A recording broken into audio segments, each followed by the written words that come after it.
쭉 이렇게 좀 살펴봤지만 베드로전서는 지금의 이 터키 지역, 그 당시에는 이제 소아시아라고 그랬습니다. 아시아, 소아시아 지역, 그 터키 지역에 살던 이제 성도들, 그 성도들이 그 믿음 때문에 이제 박해도 받고 고난 중에 있었는데 그들을 위로하고 격려하기 위해서 이제 사도가 기록한 서신입니다.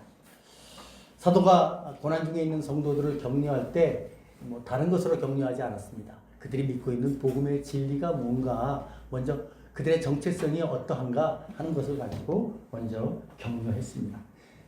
우리가 비록 이 세상에서는 고난받고 때로는 환영받지 못하는 이 세상에서 나그네처럼 살아가고 있지만 우리의 본향이 있다. 우리는 그 하나님께서 우리에게 마련해 주신 그런 영원한 본향을 산소망을 갖고 하루하루 믿음으로 살아가야 한다. 그렇게 이야기해 준 것이죠. 그런 면에서 볼 때 신자들이 겪는 박해, 고난 이런 것들은 어느 한편으로 보면은 그들의 믿음을 증명해주는 증명서, 확인서와 같은 것이었습니다. 그래서 사도는 그런 말씀들을 통해서 성도들은 이 세상을 살아갈 때 고난받는다고, 박해받는다고 위축될 필요 없다는 것입니다. 도리어 그럴수록 하나님 앞에서 더욱더 분투하면서 믿음으로 살아가기를 힘써야 한다는 것이죠. 그런 복된 성도의 삶의 모습이 드러나야 한다는 것이죠. 그래서 지난주에 살펴본 게 13절로 16절의 말씀을 통해서 마음의 허리를 동이고 근신해서 하나님의 복된 자녀처럼 하나님께서 내가 거룩하니 너희도 거룩하여라 라고 말씀하셨으니 여러분들도 순종하는 자녀처럼 그렇게 거룩한 삶을 살아가야 된다. 그렇게 말씀을 해주셨습니다. 오늘 이어지는 17절 이하의 말씀에서는 그럼 그런 거룩한 삶의 모습이 어떠해야 될 것인가 하는 것을 좀 더 자세하게 설명해 주시고 있습니다. 17절 이렇게 시작하고 있죠. 외모로 보시지 않고 각 사람의 행위대로 심판하시는 이를 너희가 아버지라 부른즉 너희가 나그네로 있을 때를 두려움으로 지내라. 앞서서 사도는 그러니까 신자들을 이 세상에서 나그네처럼 살아간다고 이야기했습니다. 그런데 나그네로 우리가 이 세상을 살아갈 때 뭐라고 말하냐면 오늘 보면서 두려움으로 지내라 그렇게 말합니다. 인생을 살면서 두려워하면서 두려움 가운데 살아간다는 것은 그렇게 행복한 삶은 아닐 수 있습니다. 그런데 사도는 오늘 성도들에게 나그네로 지내면서 두려움으로 지내라 그렇게 말합니다. 왜 사도가 이런 말을 할까요? 오늘 본문 17절 보면은 그 이유가 나오는데 외모로 보시지 않고 각 사람의 행위대로 심판하시는 이를 너희가 아버지라 부른지어. 하나님께서 우리와 함께 하시지만 하나님은 우리의 아버지가 되시지만 그 하나님은 우리를 외모로 심판하시지 않고 각 사람의 행위대로 심판하시는 그런 하나님이시기에 너희는 두려움으로 지내야 한다. 이렇게 말씀하신 것입니다. 사실 우리가 살아가는 이 세상 가운데는 큰 권세를 가진 그러한 왕이나 뭐 오늘날로 말하면 총리나 대통령 또 그보다 뭐 작지만 어쨌든 이 세상에서 어떤 권력, 힘이 있는 사람들에게는 그들의 자녀를 비롯해서 뭐 정말 친척이 어떤 범법 행위를 했을 때 세상에서 그 법대로 적용을 받지 않고 슬쩍 넘어갈 때가 종종 있습니다. 근데 그것은 분명히 잘못된 것이죠. 왜냐하면은 법은 만인에게 공평해야 되기 때문이죠. 한 나라의 왕이라 할지라도 권세자라 할지라도 범죄를 지으면은 그 죄에 대한 형벌, 대가를 받아야 마땅한 것입니다. 그런데 여러분 지금까지 살아오시면서 이 세상이 그렇게 정말 공평하게, 정의롭게, 공의롭게 그렇게 돌아가는 세상입니까? 그렇지 않은 세상임을 저와 여러분 잘 알고 있습니다. 어느 면에서 보면 요즘 우리나라가 아주 좀 시끄럽습니다. 정치적으로 혼란스럽습니다. 그러한 이유 중에 하나가 바로 이런 부분 때문이라는 생각해 보게 됩니다. 만약에 어떤 나라라도 정말 최고 권력자부터 시작해서 가장 비천한 사람에 이르기까지 법이 공평하게 적용된다면 그 나라가 얼마나 공의롭고 정의로운 나라로 인정을 받겠습니까? 그런데 앞서도 말씀드린 것처럼 우리가 살아가는 이 세상, 이 역사 가운데 그런 나라는 단 한 번도 존재하지 않았던 것 같습니다. 과거 신정국가였던 이스라엘이 어쩌면 사실은 그런 정말 공평하고 정의로운 나라가 될 수 있지 않았을까 싶은 생각 해보게 됩니다. 하나님께서 왕으로 통치하시면서, 물론 인간 왕이 있었고 인간의 지도자들은 있었지만 하나님께서 왕으로 통치하고 모든 백성들이 그 하나님의 말씀 앞에 온전히 순종했다면 아마 그런 나라의 모습을 보일 수 있었을 것입니다. 그런데 이스라엘 역시도 그런 모습을 온전하게 보이지 못한 것, 저와 여러분들은 성경을 통해서 잘 알고 있죠. 지금 이스라엘 역사 가운데 가장 위대한 왕은 다윗으로 알려져 있습니다. 다윗은 정말 하나님께서도 그를 인정하신 왕이었죠. 특별히 다윗은 그가 밧세바를 범했을 때 선지자 나단이 와서 한 비유를 들으면서 다윗에게 그의 죄를 지적했습니다. 보통 세상의 다른 왕 같으면은 감히 왕에게 죄를 책망한다는 것은 있을 수 없는 것이죠. 만약에 혹여라도 그런 죄를 책망한다면은 그런 사람을 제거하는 것이 일반적인 왕이죠. 그런데 하나님께서 세우신 다윗은 그러한 나단 선지자의 책망을 듣고 그 자리에 엎드려 회개하면서 하나님 앞에 정말 자신의 모든 죄를 토설하고 회개하는 내용을 우리는 성경을 통해서 볼 수 있습니다. 어느 면에서 보면은 이스라엘에 그런 다윗과 같은 왕이 있었다는 것은 참 하나님의 마음을 흡족해 하신 것이 아니었을까 싶습니다. 물론 모든 이스라엘 백성들이 다 그렇게 의로운 삶을 사는 것은 아니었기 때문에 이스라엘이 공평하고 정의로운 나라였다, 그렇게 말씀할 수는 없어도, 그래도 하나님께서 세우신 그 왕이, 하나님의 말씀을 따라 순종해야 될 그 왕이 비록 자신이 범죄를 저질렀지만 그럼에도 불구하고 자신의 죄를 회개하고 하나님 앞에 정말 겸손하게 엎드릴 줄 알았던 것, 어느 면에서 보면 하나님 보시기에는 그나마 그래도 그 나라가 정말 정의로운 나라였다고 생각하지 않으셨을까 싶습니다. 그래서 이어지는 그 열왕기의 그 많은 왕들의 그러한 어떤 그 선악관의 판단을 하실 때 하나님께서는 다윗을 판단의 기준으로 삼지 않으셨습니까? 이처럼 이 세상에서 그런 정말 공평하고 공의로운 법 집행이 된다는 건 쉽지 않다 하는 것을 다시 한번 우리가 말씀을 드릴 수 있죠. 다시 본문으로 돌아와서 왜 사도는 신자들에게 이 세상을 살아갈 때 두려움으로 살아가라고 말하고 있는지 그걸 한번 좀 생각해 봤으면 좋겠습니다. 그리고 사도가 말하는 이 두려움은 과연 어떤 의미의 두려움을 말하는 것인가? 앞서도 말씀드렸지만 사도는 하나님께서는 사람들의 외모를 보시지 않고 각 사람의 행위대로 판단하신다, 그렇게 말씀하고 있습니다. 외모로 본다는 것은 무슨 뜻입니까? 앞서 말한 대로 이런 거죠. 내 아들이기 때문에, 내 와이프이기 때문에, 내 조카이기 때문에 범법 행위를 해도 그냥 넘어가 버리고 덮어버리면은 그것은 외모를 보는 가장 대표적인 경우죠. 반면에 각 사람의 행위대로 판단하신다 하는 그 말씀의 의미는 무엇입니까?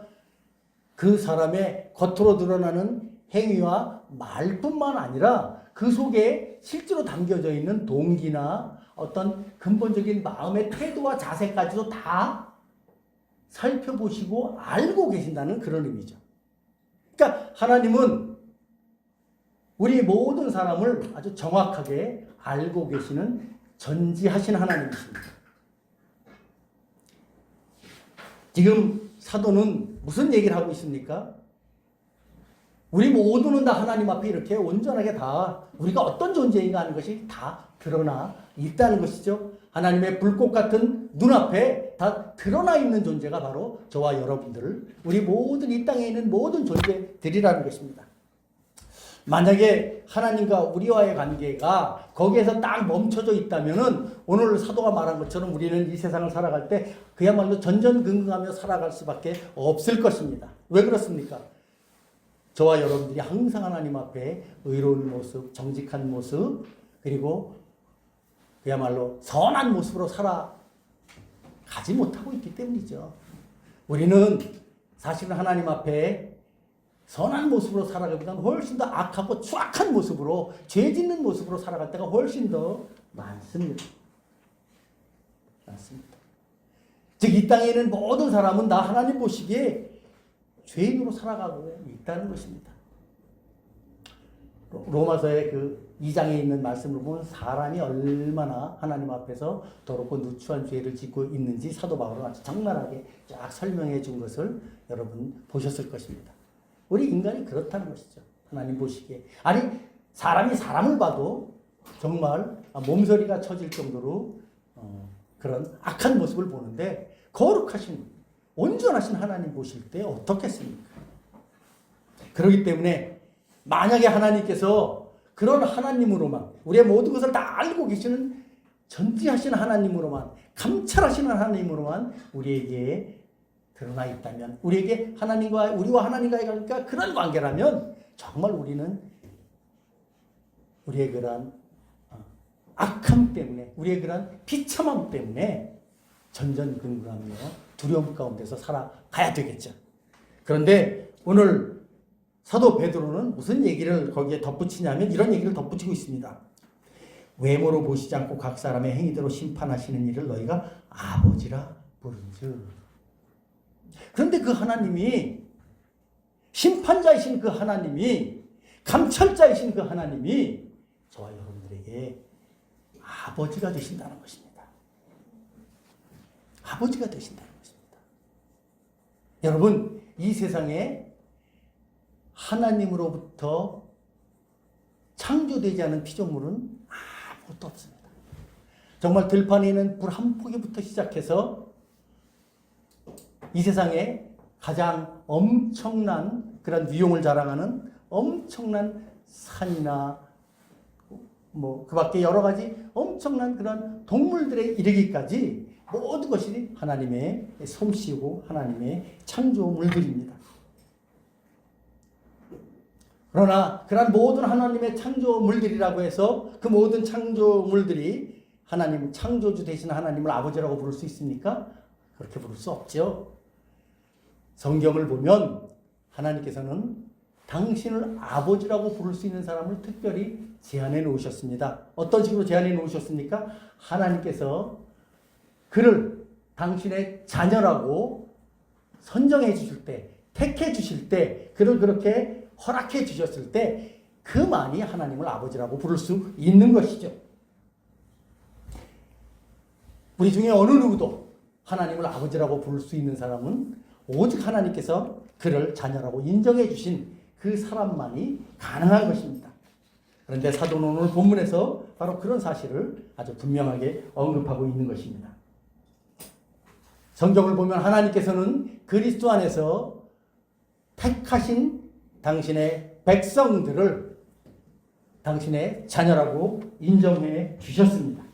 어느 면에서 보면은 이 성경 말씀에 나와 있는 모든 하나님의 좋은 약속들, 이 성경 말씀을 통해서 우리에게 드러내 주시고 있는 하나님의 그 모든 은혜들은 이 땅 가운데 있는 수많은 사람들 중에 하나님께서 택하신 백성들, 또 그들이 하나님과의 관계 속에서 하나님을 아버지라고 부를 수 있는 그러한 모든 내용들을 이 말씀을 통해서 우리에게 전해주고 있는 것이죠.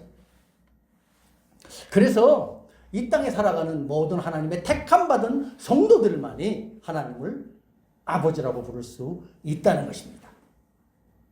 성경은 이 부분에 대해서 아주 분명하게 우리에게 가르쳐주고 있죠. 우리 한번 그 말씀 한번 읽어보도록 하겠습니다. 로마서 한번 보겠습니다. 로마서 8장 한번 보겠습니다.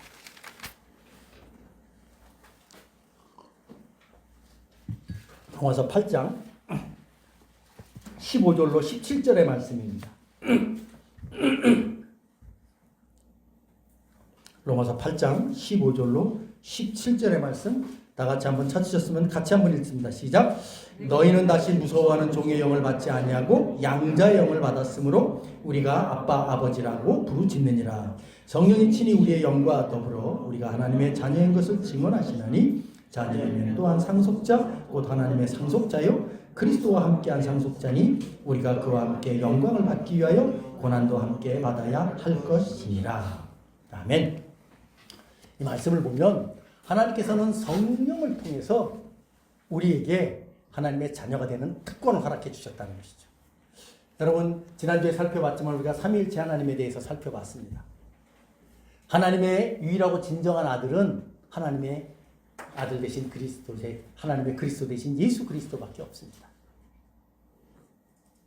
하나님께서는 그 예수 그리스도를 이 땅 가운데 우리를 위해서 내어주셔서 그 예수 그리스도 안에 있는 당신의 백성들을 이제 하나님을 아버지라고 부를 수 있는 놀라운 특권을 허락해 주셨다고 오늘 본문에서 말하고 있습니다. 그래서 우리와 함께하는 그런 예수 그리스도의 영은 이제 우리에게 양자의 영이 되어서 우리를 하나님 보시기에 우리를 당신의 자녀로 인정하실 수 있는 그런 놀라운 증거가 되신다는 것이죠.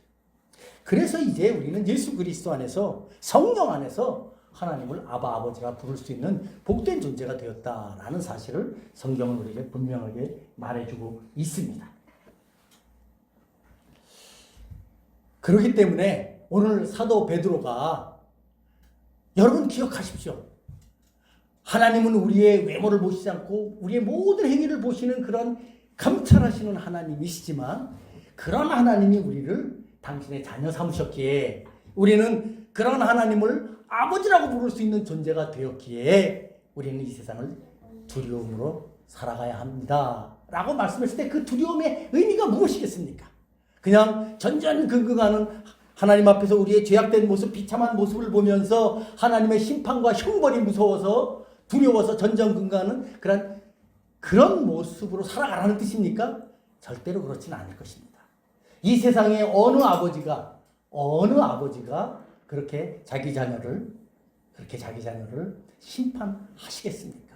아니 우리 공의로우신 하나님, 정의로우신 하나님은 자기 자녀라 할지라도 그가 잘못했을 때, 죄를 저질렀을 때는 봐주시지 않으실 것입니다.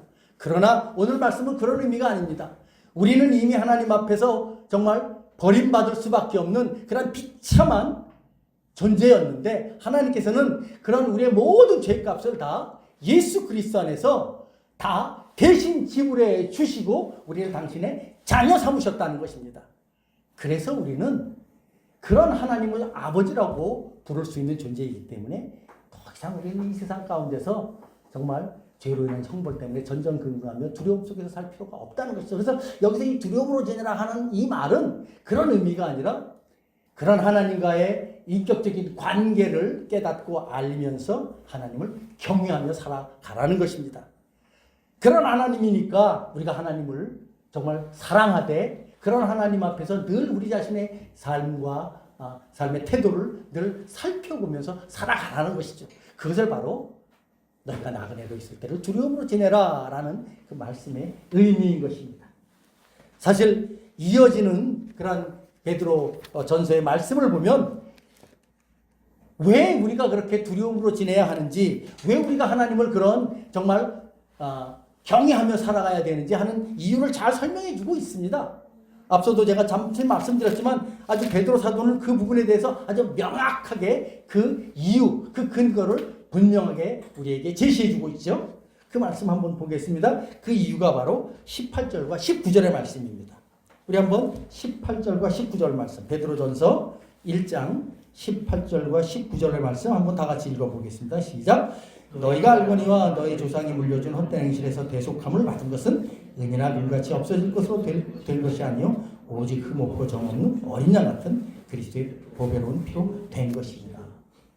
우리가 왜 하나님을 아버지라고 부르면서 그 하나님 앞에서 두려움으로 지내되 전전긍긍하는 공포스러운 두려움이 아니라 하나님을 경외하며 하나님 앞에서 정말 그 거룩하신 하나님 앞에서 정말 복된 관계를 누리면서 하나님 앞에서 하나님을 경외하는 그런 복된 존재가 되느냐 하는 그 이유 근거를 아주 사도는 잘 이야기해 주고 있습니다.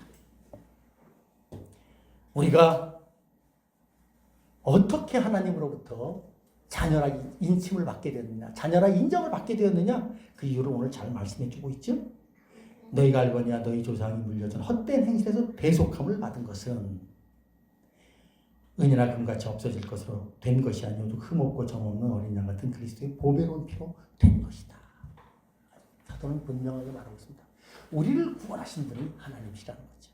우리를 정말 하나님 앞에서 아버지와 아들과의 관계로 맺어지게 해주신 분이 예수 그리스도의 보배로운 피라는 것입니다. 여기서 그 의미를 대속이라는 단어로 표현해서 말하고 있습니다.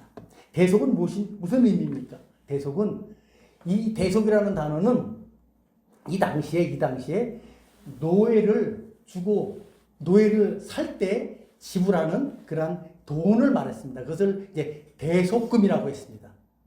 노예를 사기 위해서 그 값을 지불하는 것, 그것을 대속금이라고 했는데 그때 사용된 단어가 대속입니다. 그런데 사실은 이스라엘 나라 가운데 구약 성경을 보면은 하나님과 인간과의 관계에서 이 대속의 관계가 매우 아주 명확하게 드러납니다. 여러분, 하나님께서 이스라엘 백성들의 죄를 용서하실 때 양과 피의 제물을 통해서 사람들의 죄를 용서해 주셨습니다. 그것이 바로 대속의 의미죠. 그리고 이스라엘은 사회 제도 가운데 그 대속의 의미가 아주 명확하게 드러난 제도가 있었습니다. 그것이 무엇입니까? 바로 고엘이라는 제도입니다. 고엘, 기업 물음이라는 제도입니다. 우리가 룻기를 통해서 봤지 않습니까? 백성들 가운데 살면서 경제적인 어려움 때문에 자신의 땅을 팔게 되거나 심지어 자신의 몸까지도 누군가의 종으로 내어주게 될 상황이 생겼을 때 그 일을 대신 해줄 수 있는 가까운 친척이 그 일을 대신 감당해 주고 후에 그에게 그의 그런 모든 유업을 그대로 이어받게 하는 것, 그것을 바로 고엘이라는 제도인데, 기업 무릎이라는 제도인데, 바로 이러한 대속의 그러한 어떤 시스템은 이스라엘 그 나라 가운데 항상 있어 왔다는 것이죠. 그것을 지금 오늘 사도 베드로는 예수 그리스도께서 흠없고 점없는 예수 그리스도의 그 보배로운 피가 우리의 모든 죄값을 완전하게 다 하나님 앞에서 대속해 주셨기 때문에 이제 우리는 하나님과 우리의 사이는 예수 그리스도 안에서 정말 아버지와 자녀의 사이가 되었다라는 사실을 분명하게 말하고 있는 것입니다. 이 부분을 사도 베드로는 이제 2장에서 또 이렇게 우리에게 부연 설명해 주고 있습니다. 우리 한번 성경 말씀 보겠습니다. 베드로전서 2장 24절과 25절의 말씀도 한번 찾아보겠습니다. 베드로전서 2장 24절과 25절이요. 자, 우리 다 같이 한번 또 읽어보도록 하겠습니다. 다 같이 읽습니다. 시작. 친히 나무에 달려 그 몸으로 우리 죄를 감당하셨으니 이는 우리로 죄에 대하여 죽고 의에 대하여 살게 하려 하심이라. 그가 채찍에 맞음으로 너희는 나음을 얻었나니 너희가 전에는 양과 같이 길을 잃었더니 이제는 너희 영혼의 목자와 감독 되신 이에게로 돌아왔느니라. 여기서 예수 그리스도의 십자가의 죽으심의 의미, 그 대속의 의미를 아주 가장 잘 설명해주고 있지 않습니까? 예수님께서 친히 나무에 달려 우리의 모든 죄값을 담당하셨다는 것이죠. 그래서 이제 그리스도의 그 은혜를 믿고 받아들이는 사람은 더 이상 이제 죄에 대해서는 죽은 자요, 하나님께 대하여는 하나님의 자녀로서 살아있는 자로 그렇게 복되게 살아갈 수 있다라는 사실을 잘 이야기하고 있는 것입니다. 그래서 너희가 살아갈 때 나그네로 살아가라 라고 하는, 나그네로 살아갈 때 두려움으로 살아가라 하는 이 말씀은 그런 하나님과의 복된 관계를 잘 기억하면서 믿음으로 잘 살아가라 그런 의미인 것입니다. 그렇기 때문에 예수 믿는 성도들은 이 땅 가운데서 항상 고난 중에 있을지라도 그런 하나님과의 복된 관계로 인해서 그 하나님께 감사하며 살아갈 수 있다는 것이죠. 자, 두 번째로 오늘 본문을 보면 그렇게 예수 그리스도 안에서 복된 관계가 형성된 신자들은 그런 두려움으로 살아가는 모습, 하나님을 경외하는 모습, 더 나아가 하나님 앞에서 거룩한 삶의 모습이 구체적으로 어떻게 드러나야 되느냐 하는 것을 이렇게 이야기하고 있습니다. 베드로전서 1장 22절 말씀 한번 읽어보면 좋겠습니다. 베드로전서 1장 22절이요. 다 같이 한번 읽습니다. 시작. 너희가 진리를 순종함으로 너희 영혼을 깨끗하게 하여 거짓이 없이 형제를 사랑하게 이르렀으니 마음으로 뜨겁게 서로 사랑하라. 너희가 진리를 순종함으로 너희 영혼을 깨끗하게 하여 거짓이 없이 형제를 사랑하게 이르렀으니 마음으로 뜨겁게 서로 사랑하라. 지금 사도는 신자들에게 거짓 없이 형제를 사랑할 것을 강조합니다. 사실 사랑하라는 이 말씀, 형제를 사랑하라, 이웃을 사랑하라, 또는 하나님을 사랑하라, 너 자신을 사랑하라. 이 사랑하라는 이 말씀은 우리 신자들에게 꼭 필요한 말씀이죠. 꼭 필요한 말씀입니다. 그런데 오늘 이 말씀을 보면 지금 앞서도 말씀드렸지만 사도가 이 편지를 쓴 가장 큰 이유는 그들이 지금 믿음 때문에 고난받고 있고 박해받고 있기 때문입니다. 그들을 위로하기 위해서 이 편지를 쓰고 있습니다. 그런데 사도가 느닷없이 형제 사랑을 쑥끈에 들고 있는 것입니다. 사실 지금 이 편지를 받고 있는 소아시아 지역의 성도들, 그들의 형편과 상황이 녹록지 않습니다. 앞서도 말씀드렸지만 이들은 지금 큰 고난과 박해 가운데 있다는 것이죠. 이 당시에 로마의 황제는 그 유명한 네로 황제였습니다. 네로 황제가 어떤 사람입니까? 그냥 로마의 그냥 도시를, 한 지역을 불질러 놓고 그거에 대한 책임을 면하기 위해서 이 불지른 것을 기독교인이 저질렀다고 말하면서 기독교인을 아주 극심하게 박해한 가장 정말 기독교를 많이 심하게 박해하는 황제가 바로 네로 황제였습니다. 그런 상황 속에서 기독교인들이 하루하루 전전긍긍하며 살아가고 있을 때 사도 베드로는 여러분, 이제 여러분들은 하나님과의 관계가 그런 복된 관계가 되었으니까 형제들을 정말 진심으로 사랑하는 그런 삶을 살아가야 됩니다. 라고 말을 하고 있는 것입니다. 저는 이 말씀을 이제 좀 이해하면서 또 여러분들에게 전하기 위해서 설교 준비하면서 이 말씀이 제일 사실은 이 고민거리가 되는 거예요. 왜 사도가 때 형제 사랑, 오늘 본문을 보면 이렇게 얘기하고 있지 않습니까? 거짓이 없이 형제를 사랑하게 이르렀으니 마음으로 뜨겁게 서로 사랑하라. 왜 형제 사랑을 강조할까? 묵상하면서 그런 생각이 들었습니다. 지금 이 고난 중에 있는 기독교인들에게 그 고난을 이길 수 있는 가장 강력한 능력이요 힘은 무엇이었을까요? 그것은 바로 그들을 향한 하나님의 사랑입니다. 그들을 향한 그리스도의 그 놀라운 은혜요 사랑의 능력입니다. 그들은 예수 그리스도의 그 십자가의 사랑과 부활의 능력을 믿었던 신자들이었기 때문에 그것 때문에 자신들의 경제적인 손해는 물론 가족들과의 헤어짐, 더 나아가 자신들의 목숨까지도 바치는 그런 순교적 삶을 살아가는 그런 상황들이었습니다. 그렇기 때문에 그들에게 그 순교적 삶을 살아가는 초대교회 성도들에게 가장 강력한 위로가 힘이 됐던 것은 바로 그리스도의 사랑이었죠. 그런데 사도는 지금 성도들에게 그런 그리스도의 사랑을 일깨워주는, 어찌 보면 그것을 그대로 그리스도의 사랑에 대한 열매로 나타나야 되는 형제에 대한 진한 사랑을 오늘 이 본문을 통해서 드러내주고 있는 것입니다. 오늘 21절에 보면 이렇게 기록하고 있죠. 21절 이렇게 기록하고 있습니다. 제가 한번 읽습니다. 너희는 그를 죽은 자 가운데서 살리시고 영광을 주신 하나님을 그리스도로 말미암아 믿는 자니 너의 믿음과 소망이 하나님께 있게 하셨느니라. 지금 이 말씀을 듣는 성도들이 숨어서 그들만의 집회 가운데 이 말씀을 들을 수도 있고 다양한 상황과 환경 속에서 들을 수 있지만 지금 어쨌든 이 말씀을 듣는 성도들은 자칫 잘못하면은 지금 고난의 박해 현장으로도 들어갈 수 있는 그런 상황 속에 놓여 있는 성도들이었습니다. 그런데 지금 사도는 그런 성도들을 향해서 말을 하고 있는 것입니다.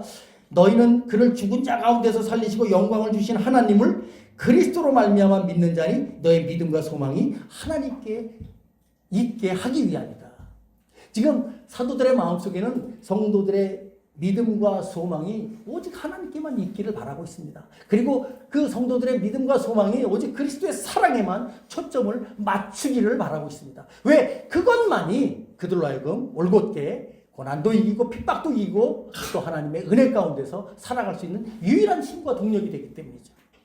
그런데 오늘 본문은 또 무슨 얘기를 하고 있냐면 사도는 그래 여러분들이 고난을 잘 이기고 이제 여러분들의 일상적인 삶으로 돌아갈 때 여러분들의 그 놀라운 복된 참된 신앙의 열매가 무엇으로 드러나야 되겠습니까? 그것은 바로 형제를 향한 진한 사랑으로 드러나야 합니다.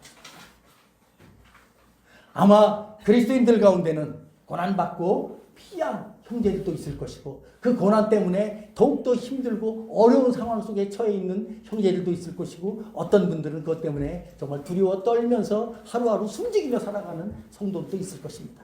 그런 상황 속에서 그들에게 가장 필요한 것은 무엇이냐면 예수 그리스도로 말미암은 그 놀라운 사랑과 은혜가 그들에게 차고 넘쳐서 내 몸보다도 내 이웃에 있는 형제를 향한 더 진한 사랑과 돌봄과 섬김이 그들에게 필요하기 때문에 그들에게 이런 말씀을 주신 것입니다. 그것을 잘 엿볼 수 있는 말씀이 22절에 있는 말씀이죠. 너희가 진리를 순종함으로 너희 영혼을 깨끗하게 하여 너희가 진리를 순종함으로 너희 영혼을 깨끗하게 하여 거짓이 없이 형제를 사랑하게 이르렀다. 정말 여러분들이 지금 이 시간에 보여줄 수 있는 형제를 향한 사랑은 정말 하나님 보시기에도 흡족할 만한 만족할 만한 사랑입니다. 그런 사랑으로 여러분들은 형제를 사랑하셔야 됩니다. 라고 지금 말하고 있습니다. 그러면서도 오늘 본문 23절 이하의 말씀을 보면 그 사랑의 능력, 하나님을 향한 믿음과 소망과 이웃을 향한 형제를 향한 그 사랑의 능력이 어디에 근거하느냐 하는 것을 분명하게 또 말해주고 있죠.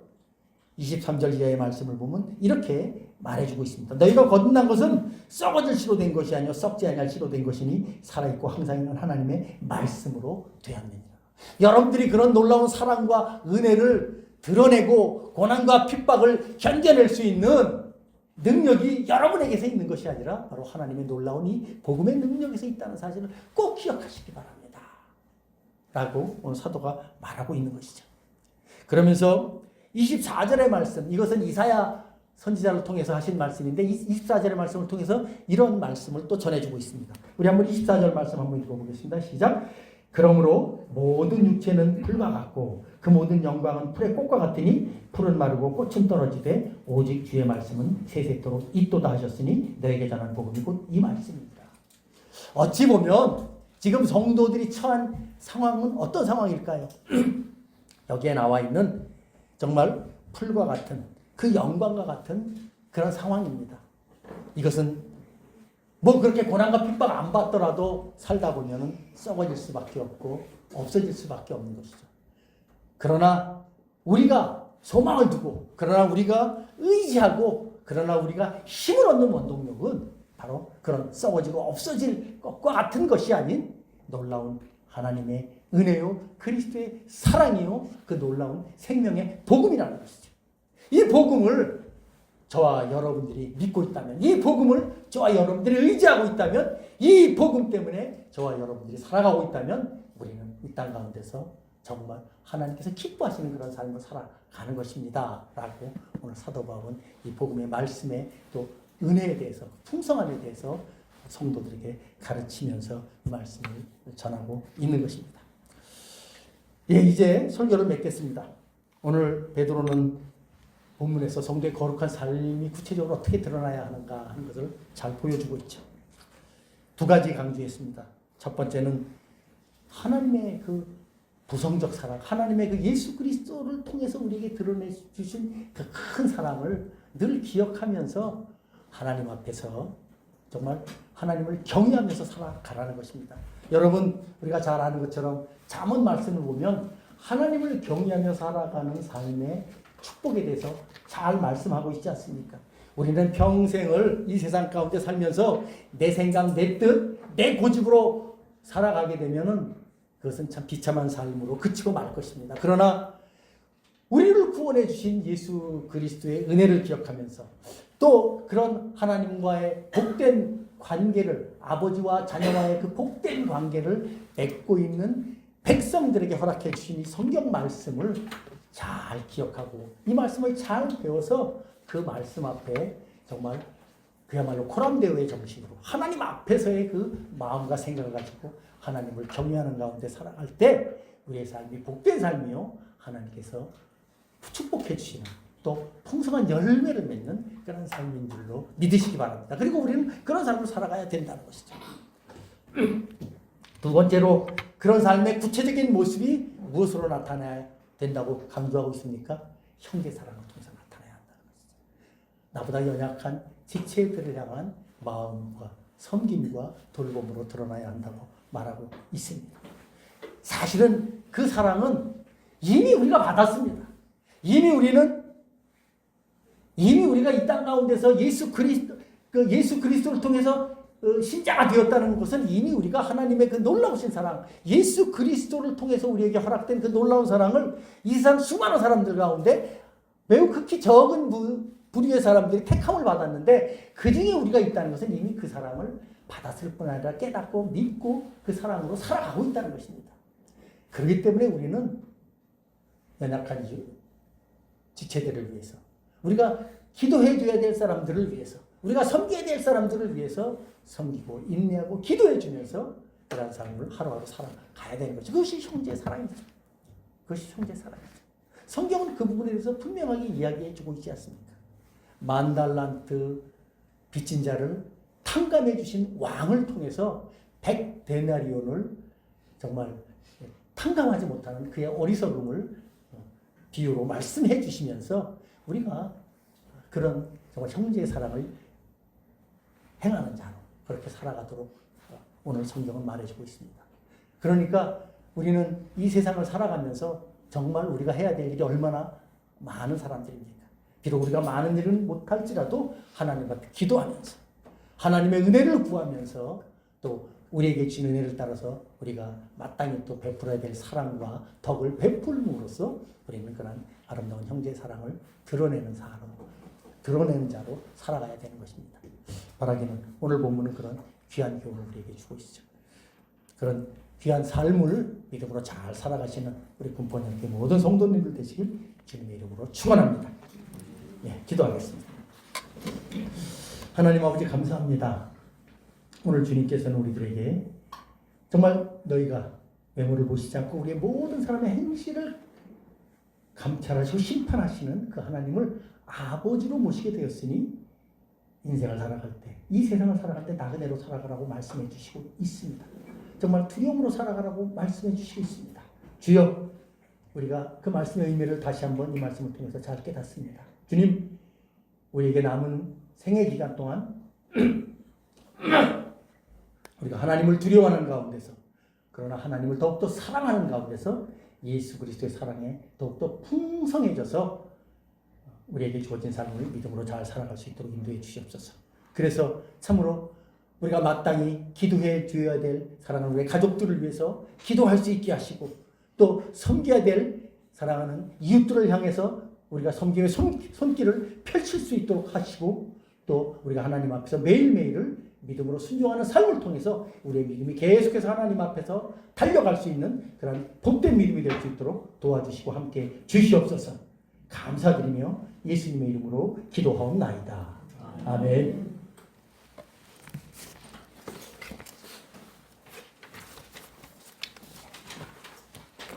찬송가 403